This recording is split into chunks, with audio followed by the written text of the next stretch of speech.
नमस्कार. सर्वांना सावित्रीबाई फुले जयंतीच्या खूप खूप शुभेच्छा. नववर्षाच्या खूप खूप शुभेच्छा. भारतातील पहिली शिक्षिका, पहिली मुख्याध्यापिका, सामाजिक क्रांतीची प्रणेती, स्त्रीमुक्ती आंदोलनाची युगकर्ती आणि जातीभेदात जबरदस्त विरोध करणारी पहिली थोर कार्यकर्ता सावित्रीबाई फुले यांना शतशः नमन. सर्वांना जय ज्योती, जय सावित्री, जय क्रांती, जय ओबीसी. आज 3 जानेवारी सावित्रीबाई फुले यांची जयंती आपण फार मोठ्या उत्साहाने साजरा करतो आहे. या 3 जानेवारीला बालिका मुक्ती दिन, स्त्री मुक्ती चळवळ आणि आणखी काही अशा विविध नावांनी पण ओळखल्या जातं. आणि ही आजच्या समाजामध्ये एक शोकांतिका आहे की 3 जानेवारी नेमकं काय आहे हे महिलांना आणि मुलींना माहीतच नाही आहे. जर कुणाला आपण विचारलं की 3 जानेवारी काय आहे, ती म्हणते माहीत नाही. ही अशी शोकांतिका म्हणजे या सावित्रीबाईला अगदी सावित्रीबाईचा विसर सगळ्यांना पडल्यासारखा होतो. ही सावित्रीबाई सर्वांच्या तनामनात आणि सर्वांनी आज आपण ज्या उभ्या आहोत त्या उभ्या असण्याच्या मागचं कारण म्हणजे सावित्रीबाई. आणि ही सावित्रीबाई आपल्याला खूप काही ठेवा देऊन दिली. आज मी तुमच्यासमोर बोलते आहे ती या सावित्रीबाईमुळे. सावित्रीबाईंनी खरी शिक्षणाची ज्ञानगंगा दारोदारी पसरवली आणि 3 जानेवारी जन्म झालेल्या या सावित्रीबाई फुलेचा सर्वांनी अगदी थाटामाटात आणि जयंती नाचून नव्हे तर वाचून साजरी करावी अशी मी सर्वांना खूप विनंती करेल. आणि सर्वांसमोर एवढंच सांगेल की सावित्रीबाई जयंतीची ही गाथा आणि सावित्रीबाईला त्रिवार अभिवादन हे वारंवार आणि हे वाचनात आणि बोलण्यामध्ये सर्वांच्या असावं हे एक आज काळाची गरज आहे. आज आपल्या अभ्यासातून इतिहास हा वगळला जातो आहे आणि या इतिहासामध्येच सावित्रीबाई, महात्मा ज्योतिबा फुले, शिवाजी महाराज, डॉक्टर बाबासाहेब आंबेडकर यांचं, छत्रपती शाहू महाराज यांचं सुद्धा कार्य लपवल्या जात आहे. जुनी जी इतिहासाची पुस्तके होती त्या पुस्तकामधून हा इतिहास पूर्णतः लपवला जात आहे आणि आजचा इतिहास हा अगदी वेगळाच आपल्या समोर रंगवला जातो आहे. खंडोजी नेवसे पाटील यांच्या पोटी जन्मलेली ही सावित्री अगदी लहानपणापासूनच खूपच शूर म्हणावी लागेल तिला, की अगदी बालवयामध्ये जेव्हा तिच्या मैत्रिणीच्या पतीचं निधन होतं आणि त्याला चितेवर पाठवलं जातं तेव्हा तिच्या मैत्रिणीला अगदी खूप छान सजवून वगैरे त्यांच्यापर्यंत आणलं जातं आणि त्यामध्ये तिला त्या चितेवर आता झोपवणार तेवढ्यात ही सावित्री येते आणि सावित्री येताना आपल्यासोबत पोलीस शिपायांना घेऊन येते आणि ती तिथूनच सांगते की थांबा, असं करू नका. आणि तिला माझी मैत्रीण या चितेवर जाणार नाही आणि तिला अग्नी कोणीही देणार नाही. आणि हे कार्य करत असताना जे काळचे जे बडवे लोक होते त्या सर्वांना पोलिसांनी अगदी अटक केल्याचं आपल्याला निदर्शनास येतं. आणि हे सर्व करत असताना सावित्रीबाईचं हे कार्य अगदी लहानपणापासूनच होतं आणि वयाच्या अवघ्या 9व्या वर्षी या सावित्रीबाईचा विवाह महात्मा ज्योतिराव फुले यांच्याशी झाला.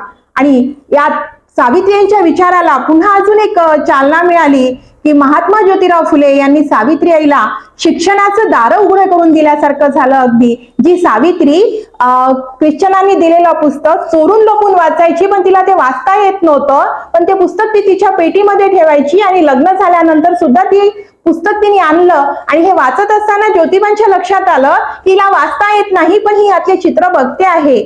आणि या संधीचा त्यांनी फायदा घेतला आणि सावित्रीबाईंना शिकवायचं असं ज्योतिबांच्या मनात तयार झालं. तेव्हा सावित्री आणि ज्योतिबा यांच्या मनातले जे विचार आहे ते विचार म्हणजे शेतामध्ये अगदी मातीची पाटी केली आणि काडीची लेखणी केली. अशा यावेळी सावित्रीबाईंचा शिक्षणाचा प्रवाह सुरू झाला. हा शिक्षणाचा प्रवाह सुरू होत असताना अगदी सावित्रीबाईंनी छोट्या छोट्या मुलींसोबत हे शिक्षण घेणं सुरू केलं. आणि जेव्हा त्यांनी पहिली शाळा उघडली त्या शाळेची पहिली शिक्षिका म्हणून सावित्रीबाईंना घोषित केलं. आणि त्या शाळेमध्ये फक्त 7 मुली होत्या आणि त्या 7 मुलीमधली मुक्ता साळवे नावाची जी मुलगी होती हिने सावित्रीबाईंवर जो लिहिलेला निबंध आहे तो आजही प्रसिद्ध आहे. पण आज काय होत आहे, आज सावित्रीबाईंनी आपल्यासाठी जे केलं त्याचा विपर्यास होऊन राहिला.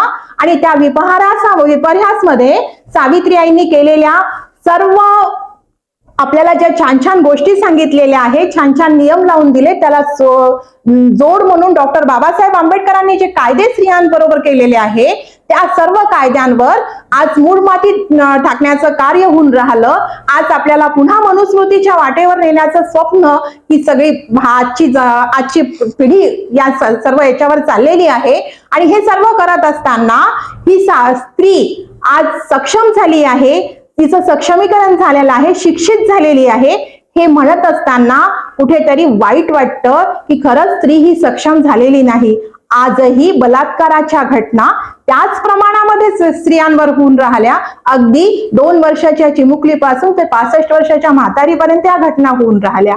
आणि अगदी कालच्या पेपरला घडलेली घटना, हरियाणामधील फरीदाबाद येथील झालेली ही घटना आहे. पुन्हा अजून 13 वर्षापूर्वी घडलेली निर्भया हत्याकांड हा पुन्हा अजून एक आपल्या डोळ्यासमोर आलेली घटना आहे, ती विकृती आहे. आणि म्हणूनच नुकतीच घडलेली ही 13 वर्षाची घटना पुन्हा हरियाणामध्ये घडली. चालत्या कारमध्ये एका महिलेवर बलात्कार करण्यात आला. या घटना म्हणजे या घटनेला कुठेतरी बंद व्हावं या घटना, असं आम्हाला वाटतं. आमची स्त्री ही सुरक्षित नाही आणि यासाठी म्हणून प्रत्येक स्त्रीनी आपल्या पोटी जन्मलेल्या अपत्याला, आपल्या मुलाला सांगायला हवं की जसं तू तुझ्या आईकडे बघतो, बहिणीकडे बघतो, तसंच तू जगामध्ये असलेल्या सर्व मुलींकडे बघ आणि त्यांना त्यांची जी जागा आहे ती जागा, तो सन्मान त्यांना मिळवून द्यावं, असं या सावित्री आईनी आज जे आपल्याला शिकवलं त्यांच्या विचारावर कुठेतरी मूढमाती पडत आहे. आणि म्हणूनच या बलात्काराच्या घटना याच्यावर बलात्काराच्या घटनामध्ये जे आरोपी पकडले जात आहे ते आजही फरार म्हणून आणि अगदी मान सन्मानाने बाहेर फिरत आहे. अशा या घटना इथे होत आहे. मग यापेक्षा तर त्या काळचा तो काळ बरा होता जेव्हा सावित्री आई आपल्या अंगावर शेण, दगड, माती, चिखल घेऊन अंगावर सगळं ते पडलेलं असताना या सर्व ब्राह्मणीय व्यवस्थांचे जे लोक होते यांच्या समोरून जायची, पण तिला कोणी वाईट अशा वासनेच्या नजरेतून पाहिलं नाही. अशी कुठलीही वाचण्यात आलेली गोष्ट अजूनही आपल्या समोर आलेली नाही. असा इतिहास कुठेही नाही की तिला वासनेच्या दृष्टिकोनातून कुणी बघितलं बा म्हणून. आणि अशा घटना या आज घडत आहे, ही एक लाजिरवाणी गोष्ट आहे. असाच दंडक शिवाजी महाराजांच्या काळामध्ये सुद्धा होता. शिवाजी महाराजांच्या काळामध्ये एक सखुजी गायकवाड म्हणून एक व्यक्ती होता. त्या व्यक्तीने एका स्त्रीवर बलात्कार केला आणि त्या काळी त्या स्त्रीवर बलात्कार केल्यानंतर जेव्हा ही घटना शिवाजी महाराजांच्या दरबारामध्ये उभी झाली, तेव्हा ते शिवाजी महाराजांनी त्यांना विचारलं, सखुजी हे काय घडलं, तू हे का केलं? तर त्याने सांगितलं, हे चुकून घडलं, चुकीने चूक झाली.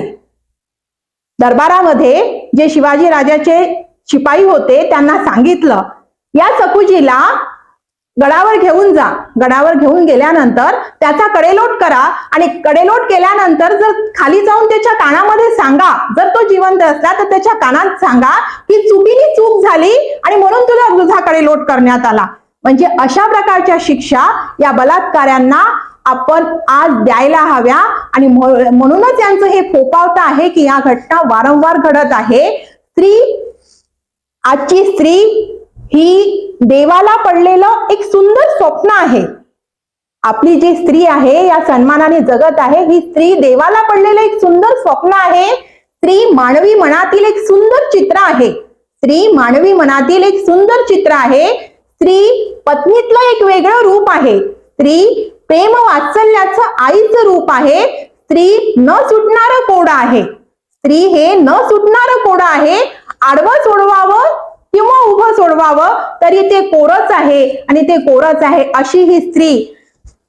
आणि या स्त्रीविषयी आपण खूप काही सांगण्याचा प्रयत्न करतो आहे. आणि सावित्रीनी आपल्याला जे शिकवलं, जे समजावलं, या सावित्रीच्या शिक्षणाचा उपयोग आपल्याला आज घ्यायचा आहे. समाजामध्ये सावित्रीचा त्याग, सावित्रीचे विचार आज कुठेतरी लोप पावत चाललेले आहे असं मला वाटते आहे. आणि हे सगळं होत असताना ज्या महिला मी आज वर्तमानात आणि भविष्यामध्ये ज्या महिला मी पाहू इच्छित आहे, ज्या स्त्रियांकडे माझे पाहण्याची दृष्टिकोन आहे, ती स्त्री आणि मी पाहिलेलं स्वप्न आमच्या आई बहिणीवर अत्याचार करणारे आजही मोकळे फिरत आहे आणि ही खरंच शर्मेची गोष्ट आहे. मी पाहिले होते ज्या झाशीच्या राणीला लढताना, पतीच्या प्राणासाठी त्यागाच्या दरबारात जाताना. मी पाहिले होते स्त्रीला अन्यायाच्या दलदलीत फसताना. मी पाहिले होते स्त्रीला अन्यायाच्या दलदलीत फसताना. मी पाहिले होतं स्त्रीला देशासाठी कठोर परिश्रम करताना. मी पाहिलं होतं स्त्रीला देशासाठी कठोर परिश्रम करताना, साम्राज्यकर्ती बनताना, समाजासाठी साम्राज्यकर्ती बनताना मी पाहिलं होतं. पण आज आणि वर्तमानात आणि भविष्यामध्ये मला पाहायचं आहे स्त्रीला की स्वतःचं रक्षण करताना, स्त्री स्वतःचा निर्णय स्वतः घेताना आणि खऱ्या अर्थाने सक्षम होताना मला स्त्रियांना पाहायचं आहे.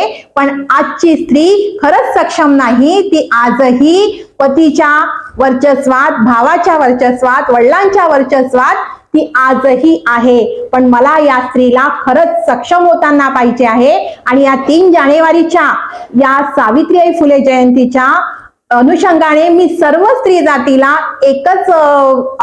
एकच सांगेल की सर्वांनी स्वतः सक्षम व्हायचं आहे, स्वतःचं रक्षण स्वतः करायचं आहे. सरतेशेवटी एकच सांगेल, नारी की निंदा मत करो, नारी की निंदा मत करो, नारी है रत्न की खान, नारी है रत्न की खान. आणि जाता जाता सर्वांना माझा सलाम. धन्यवाद.